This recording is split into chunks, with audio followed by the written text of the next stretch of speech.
Hello, dear viewers. Today I'm going to be talking about the US elections and why I hope Donald Trump wins the election this year. Let's begin. Hello, I am a global nationalist. I support nationalism in my country, India, and in all countries around the globe. Today I'm going to be talking about elections.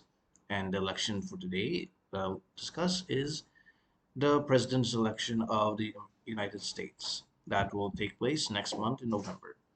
And I want to explain what why I believe Donald Trump should win the election and why I endorse him as the next president of the United States. That yeah, as a nationalist, I view him as a nationalist too, so I support him. Let me explain why.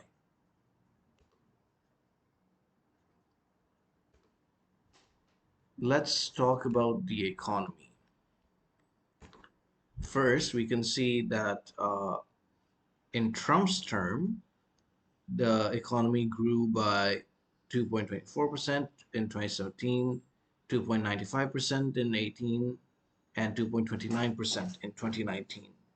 Then in Biden's term, we can it grew by 2.06% in 2022. I'm ignoring 2021 and 2022 because these were affected by the COVID lockdowns, and I don't think they reflect the policies of either administration properly, the quality of the policies.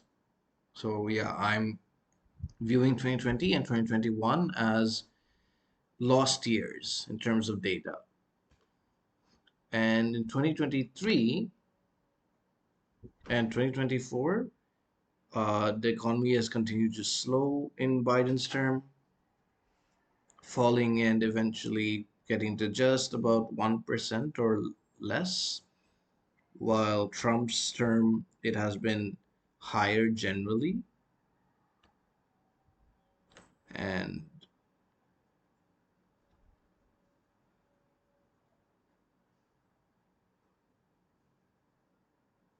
although it's not a major difference from January 2017 to 2021, the average annual growth rate was 2.3%. For the Biden administration so far, it is 2.2%, so almost the same. But uh, the the point is to see the direction in which the growth is happening. From Trump's beginning to end, you can see it increasing. From Biden's beginning to end, it's decreasing. And inflation.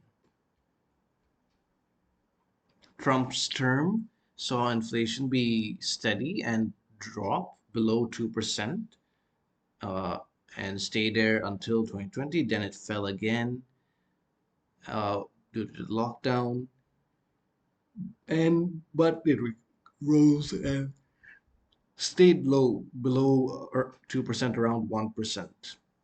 Biden's term saw inflation skyrocket until 2022 when it reached about 9% and has steadily fallen but still stayed above Trump's term at 2.9%. Employment. Trump's employment has been grew steadily from Obama's term, not much difference. So I'll give him credit for this. This is but and Biden's term, the employment also grew, but a little more uneven, bit slower. And the unemployment rate continued to decline in Trump's term, getting to a low about in 4%. Biden's unemployment rate has been similar, about 4.3%, but has been growing slightly since 2022, which is worrisome if Kamala gets elected next year.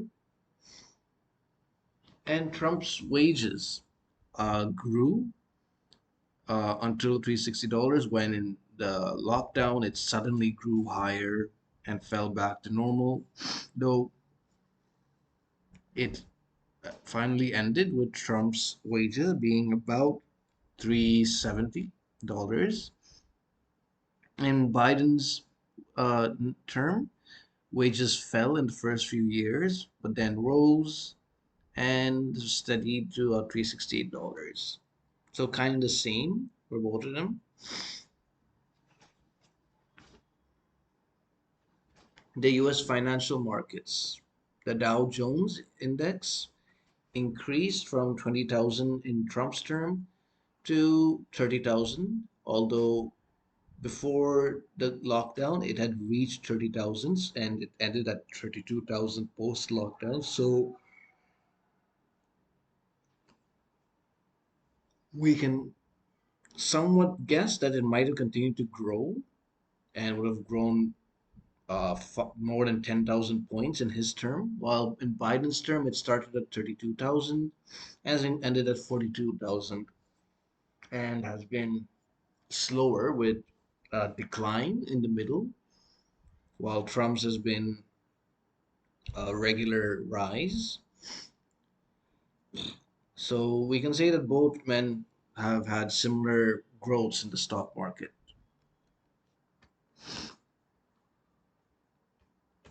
This was from the BBC, which is a left wing source. Now, to show up what the Fox News says, which is a right wing source, that under Trump, the American people enjoy the strongest economy in the world. I don't really believe that. I think this is hyperbole by this journalist. From 2016 to 2020, household incomes increased, unemployment hit the lowest rate, below the 2% targeted by the Federal Reserve. So Trump's economy was good, was growing fast, inflation was low, it was good for the American people until COVID-19 happened. Trump's historic Tax Cuts and Jobs Act cut burdensome taxes for small businesses and helped them grow. It rewrote the tax code to make it easier for businesses to keep jobs local rather than looking for labor overseas. Unfortunately, these reforms are set to expire at the end of 2025, with certain provisions expiring even sooner. Rather than renewing the tax cuts that brought prosperity to so many American families, workers, and businesses, Biden intends to raise taxes by a staggering $7 trillion, which is not good. It'll hurt the American people. He plans to cancel student loan debt, which will cost the American taxpayer an additional $559 billion and force him to subsidize households making more than $300,000. And his some of the legislation that his administration has passed, such as the American Rescue Plan, the Infrastructure Investment and Jobs Act, and the Inflation Reduction Act, increased spending by about 1.2, about $3 trillion, which caused inflation to grow at 19.4% since he took office, hitting a 40-year high in 2022. Today, prices for everything have increased. Food prices are up 21%, gas prices have increased 47.8%, rental prices have gone up 20.4%, and used cars are up 20.9%. And let me show you what the wars, supply chain disruptions due to export and import bans between Russia and the West, food insecurity because since both Ukraine and Russia were the world's largest exporters of wheat and sunflower oil before the war. Now they're finding it difficult to export their wheat and sunflower oil. And so this has caused food insecurity in developing and emerging economies. And energy prices have risen in Europe and around the world. This has caused inflation. This has exacerbated the post pandemic inflation. So it's been terrible for the global economy. And about the impact of the Hamas Israel war, it uh, caused a global economic shock. One of the potential consequences was that price of items such as oil uh, increased.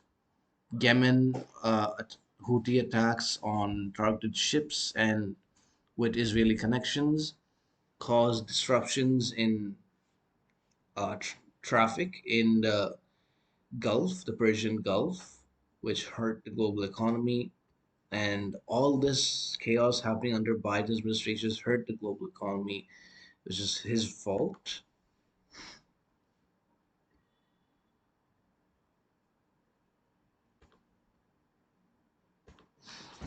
Now, of course, Kamala is running for president, but she is also responsible as vice president. While she didn't make decisions, she definitely had influence, and she bears liability for being part of the administration that caused these problems. And Biden himself has said that he delegated a lot of the responsibilities to her office. She was the border czar, after all, and allowed illegal immigrants to enter America, where confrontations on the southern border increased, and immigrants have been entering into local neighborhoods of Americans in hotels and causing people to suffer, American people to suffer economically, to have their wages being pulled down by people working for lesser than them. Crime has increased as criminals have crossed the border. It's just terrible. And Biden has not been great for the relationship between India and the US.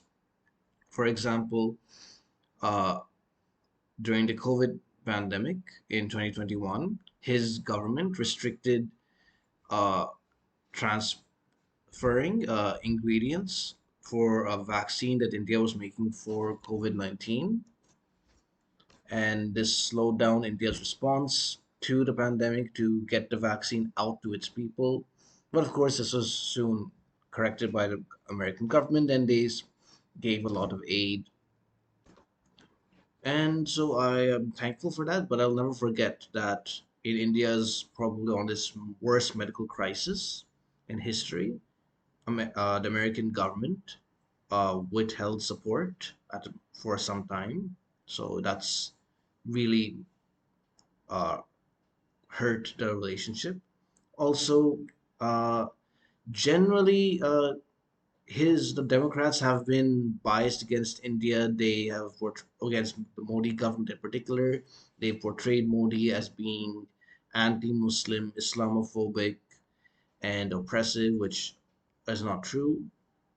And uh, not necessarily Biden himself or Kamala Harris, but some members of the Democratic Party have said that, and like Ilhan Omar. So yeah, that's caused a feeling that somehow Biden is engaging in Biden administration, Democrats are engaging in some kind of regime change against the Modi government. This has been further reinforced by their actions, such as um, getting Indian influencers who are biased against Modi to make content for them, which the American embassy has done, and with Akash Banerjee and others.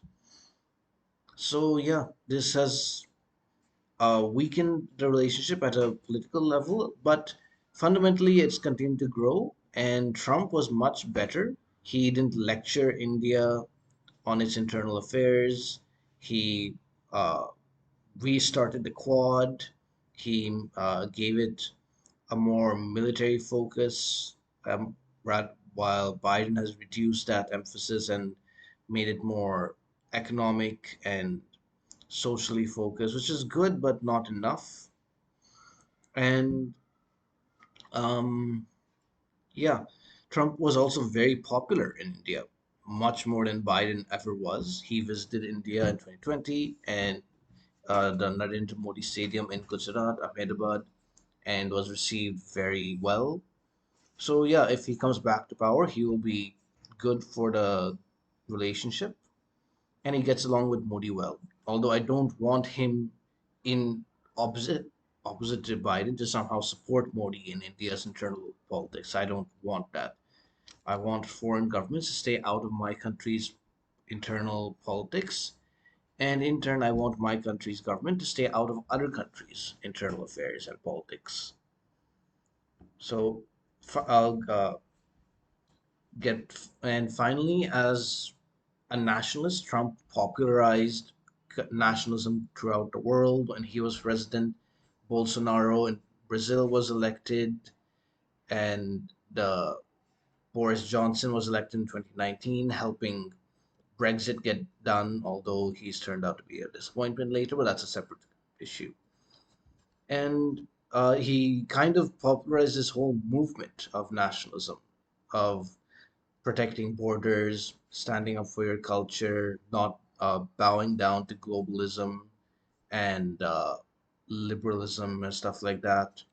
And it'll be good for the Modi government and Indian nationalists if he comes to power, because it'll also help our ideology gain uh, some more representation. So yeah, it'll. I really hope he wins as a nationalist. As an Indian nationalist, I hope an American nationalist like Donald Trump wins, and I endorse him for the president of the United States next year. And yeah, that's all I wanted to say. Please share your thoughts in the comment section. If you want to see other videos about elections, click here. If you want to see my previous video, click here. If you want to see the sources I use for this video, click the links in the description below. Thank you for watching. Goodbye.